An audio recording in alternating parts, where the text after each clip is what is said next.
দেশের প্রধানমন্ত্রী নরেন্দ্র মোদী আজ দেশের কয়েকটি স্টেশনের সাথে দুর্গাপুরে ওয়ান স্টেশন ওয়ান প্রোডাক্ট প্রকল্পের ভার্চুয়াল উদ্বোধন করলেন। দুর্গাপুর স্টেশনে ছিলেন দুর্গাপুর পশ্চিমের বিজেপি বিধায়ক লক্ষণ চন্দ্র ঘোরুই। সব রেল স্টেশনের পাশাপাশি দুর্গাপুর স্টেশনেও ওয়ান স্টেশন ওয়ান প্রোডাক্টের উদ্বোধনী অনুষ্ঠান। দেশের প্রধানমন্ত্রী নরেন্দ্র মোদী ভার্চুয়ালি এই প্রকল্পের উদ্বোধন করেন। দুর্গাপুর স্টেশনের ১ নম্বর প্ল্যাটফর্মে প্রধানমন্ত্রী নরেন্দ্র মোদীর ভার্চুয়াল এই উদ্বোধনী অনুষ্ঠানে ছিলেন দুর্গাপুর পশ্চিমের বিজেপি বিধায়ক লক্ষণ চন্দ্র ঘোরুই, ছিলেন জেলা বিজেপি নেতা চন্দ্রশেখর বন্দ্যোপাধ্যায়, অভিজিৎ দত্তর পাশাপাশি আসানসোল রেল ডিভিশনের রেলের পদস্থ আধিকারিকরা। হবে আমাদের এই জায়গাতে অন্ডাল এবং দুর্গাপুরে এই কার্যক্রম হবে। এজন্য আমরা আজকে আসানসোলের এডিএম সাহেব আশিস ভরদ্বাজি এবং সিনিয়র ডিএমই সচিন্দ্র গোস্বামী এবং এখানকার স্টেশন ম্যানেজার, সমস্ত কর্মরত অফিসার এবং যারা বসে আছেন, এই এলাকা শুধু নাগরিকবৃন্দ, পথ চলতি মানুষ, সকলকে আমার পক্ষ থেকে ধন্যবাদ। আমরা গর্বিত এখানে প্রধানমন্ত্রীকে আমরা পেয়েছি। 2014 সালের ভারত আর 2024-এর ভারত কোন স্থানে আছে, কোথায় আছে, আমার বড় অপেক্ষা রাখে না। আমরা দেখেছি মোদীজির নেতৃত্বে যেভাবে দেশ এগুচ্ছে, আজকে রেলকে এক নতুন মাত্রা দিয়েছে। সারা বিশ্বের সঙ্গে সমান্তরালে রেলকে এগিয়ে যাচ্ছে। আমরা কিছুদিন আগে দেখেছি প্রায় ভারতবর্ষের প্রায় 1368টা উপর রেলকে মডার্নাইজেশনের কাজ করেছেন। 50,000 কিলোমিটার নতুন রেল লাইন তৈরি হচ্ছে ভারতবর্ষের। আজকে আমাদের বন্দে ভারত ট্রেন একের পর এক উদ্বোধন করছেন। আজও 10টি বন্দে ভারত ট্রেন উদ্বোধন করবেন মোদীজি।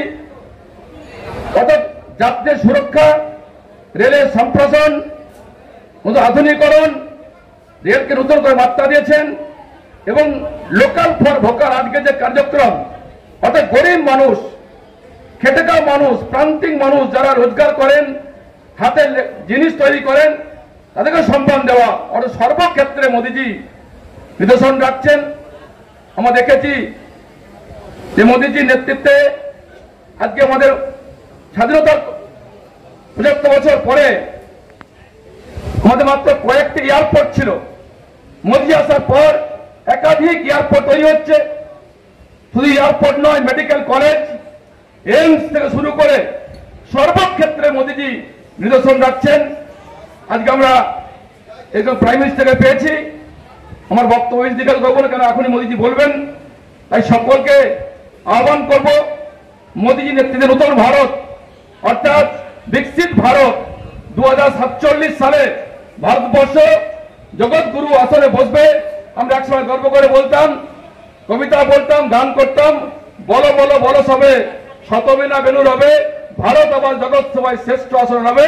আর সেই কাজ মোদীজি করছেন। তাই আসুন সকলে মিলে মোদীজির হাত শক্ত করি, মোদীকে সহযোগিতা করি। যে দেশ এগুচ্ছে, আমরাও পায়ে পা মিলিয়ে, কাঁধে কাঁধ মিলিয়ে মোদীজির আহ্বানে সাড়া দিয়ে দিশা দেখাচ্ছেন, সেই দিশা আমরা সামিল হই।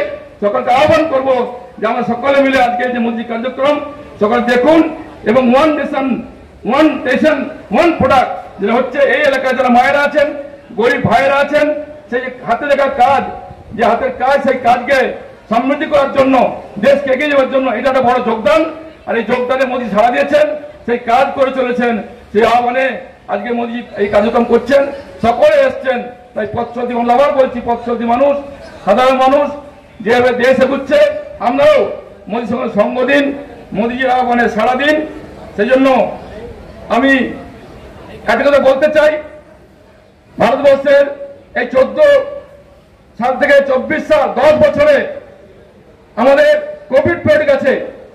আর সেই কোভিডের সময় মোদীজি অন্য দেশ যখন মৃত্যুর বন্যা বইছে, লাশের পর লাশ বইছে চলে যাচ্ছে, মোদীজি সত্যতে মোকাবেলা করেছেন, সেবা করেছেন, সমস্ত মানুষকে আহ্বান করেছেন। আর আজকে সেই ভ্যাকসিন দেওয়ার পরে আজকে আমরা সুরক্ষিত আছি। 55 কোটি মানুষকে মোদীজি আই লাভার্থী দিয়েছেন, সেই গ্যাস হোক, সেই বাথরুম হোক, সেই বাড়ি হোক, কিষাণ সম্মান নিধি হোক, 55 কোটি মানুষ আজ সুবিধা পেয়েছেন। আর সুবিধা হয়েছে বলেই আজ গরিব মানুষরা তারা ছাদ